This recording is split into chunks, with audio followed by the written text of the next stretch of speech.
Mga kabigay, sa magandang oras sa lahat at welcome po sa aking channel. Eto, magandang pag-usapan po, ano? Ito hong nakaka-intrigang post po mga kabida, no? Ni Senator Amy Marcos sa kanya hong Facebook page. Alright? Meron kasi siyang pinost doon kung saan po ay may mga nakalagay na katagang galit ako kay Lolong or Lolong, ano? Hindi masyado clear kung paano ho banggitin yung kanya hong post po doon, ano? Yung pangalang Lolong o yung katagang Lolong or Lolong, ano? Kung siya ba ay pronoun, ano? Pangalan ng tao or action word, yung Lolong. Kasi magkaiba kasi kung paano mo banggitin, ano? Kung Lolong, action word 'yon, ano? Lulong sa trabaho, lulong sa pag-ibig, lulong sa pagkain, lulong sa droga, ano? Okay? Pero kung noun po 'yon mga kabida, ang pagkabanggit po doon is lolong. Ibig sabihin pangalan po ng tao, ano? Marami kasing lolong na pangalan po ng tao, ano? Okay? May lolong din na pangalan po ng buhaya, crocodile, ano? Yung pinakamalaking buhaya na natagpuan po mga kabida sa somewhere in Bunawan, Agusan, ano po, na? Okay? Now, depende na po kay Senator Amy Marcos kung paano ho niya banggitin yung katagang lolong. Kung pangalan ba siya ng tao, action word ba siya, o pwede ring figure of speech, ano? Ibig sabihin, yung lolong, pangalan po ng pinakamalaking buhaya, it refers to somebody na parang buhaya din, ano? Kasi dito sa Pilipinas po, pag sinasabi mong kurakot, okay, ang ibig sabihin niyan, buhaya. Ang tawag po niyan, buhaya, no? Crocodile. Yun yung naririnig po natin, ano, na mga katagang buhaya o crocodile doon po sa mga kurakot ng mga tao. Doon po sa mga kawatan. Lalong-lalo na po sa gobyerno, ano, mga kabida. So, hindi natin alam kung yun ba yung ibig sabihin po niya, no? Patungkol ba doon sa pagiging kurakot? Kaya tinawag po niyang lolong kasi yun yung pangalan ng pinakamalaking buhaya o crocodile na natagpuan po dyan somewhere in Bunawan, Agusan, mga kabida, no? Okay. Magbasa po tayo ng mga comments dito ho sa comment section, ano? Sa post po mga kabida ni Miss Amy on Senator Amy Marcos. 21 hours ago po ito. Yung kanya pong post na galit ako kay Lolong, April 28 po ito, ano? Okay, meron pong 10,000 reactions, 2.8 comments, at 2.3 shares, meaning thousands po ito, ano? Mga kabida. Okay, dito tayo sa mga comments. Okay, babasahin po natin ito, ano? Mas galit kami sa iyo manang dahil kayo 10 ng mga Duterte at kaalyado dapat tumulong para ikauunlad ng bayan. Si BBM nagtatrabaho lang ng husto. So baka po PBBM supporter po ito, ano? Okay? You have the vote of my whole family, Idol Amy Marcos. Ayan. I'm a bit afraid of voting another Marcos, but because of VP Sara's endorsement to Amy, then I will. Yet, this is my last vote to any Marcos unless the dignity of this family will be restored by somebody coming from this route. Ayan.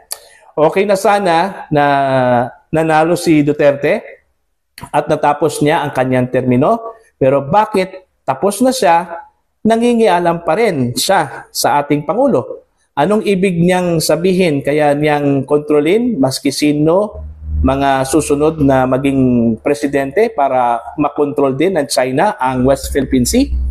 Okay? Yun yung misnomer kasi mga kabida, no?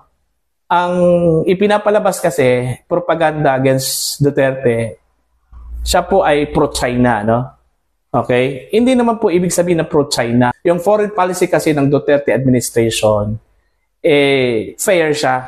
Okay? Meaning, wala kong kaway. Friends lahat. Yun yung kanya hong foreign policy. during the time, ano, na siya po ay presidente po ng Pilipinas. Nagkataon lang po na natag siya as pro-China kasi ho, yun yung ano parati niyang sinasabi, ano. Pero hindi ibig sabihin na sunod-sunuran na lang po siya, ano, sa China. Okay? Mas ano siya kumbaga mas malapit siya. Mas favor siya sa China kung ikumpara sa US, ano? Alam naman po natin kung ano yung karanasan po natin sa US, mga kabida, no? Okay? Pero hindi ibig sabihin, dahil siya ay favor sa China, kaya na pong kontrolin ng China ang Pilipinas. Ano? Yun yung misnomer po. Ano? Okay, eto. Lulong sa bawal na gamot. Ayan.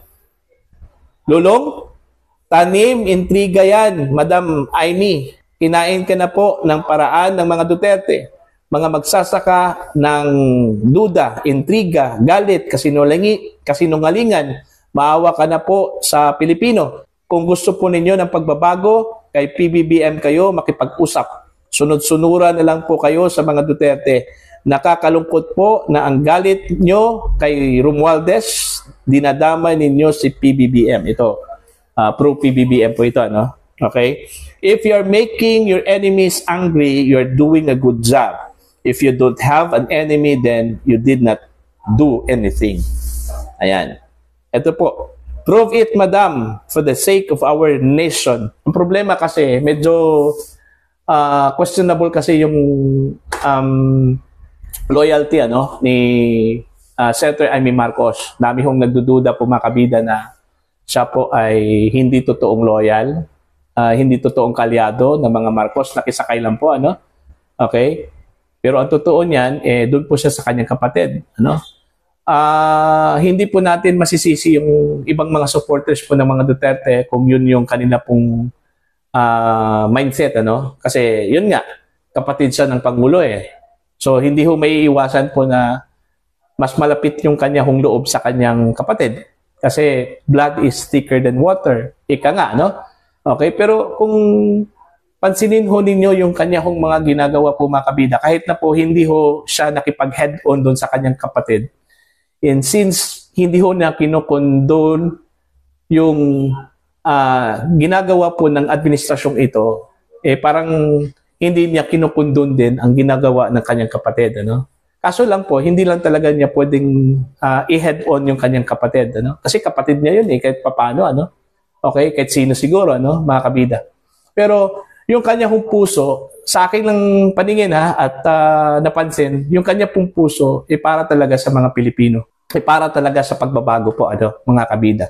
Kasi gaya ng sinabi po ni Senator Amy, this is the last chance na ma-redeem po nila ang pangalan ng Marcos.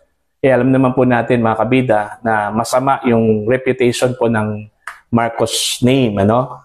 Doon pa sa panahon po ng kanya pong ama, no? Dahil sa martial law po, mga kabida. So, this is the right time na i-redeem itong pangalan na ito. Okay? Sa pamagitan po ng pagsulong ng mga pagbabago, ano? Ito sanang si PBBM ang dapat gumawa nito, mga kabida, but unfortunately, hindi ho niya nagawa. Kaya ito na po, si Amy Marcos, siya ang bukod tanging dapat gumawa ko nito, ano? Para ma-redeem po nila ito kung bad reputation po ng apelyedong Marcos. Okay? Now, yung sinabi po ni Senator Amy dun sa kanyang post, yung katagang galit ako kay Lulong, ano? Para sa akin, siguro ang pinatungkulan po niya dyan is either dun po sa action word na lulong, paggamit po ng illegal na droga, ano? Or yung figure of speech na mga kurakot, mga kawatan po sa gobyerno, sila po ang mga lolong.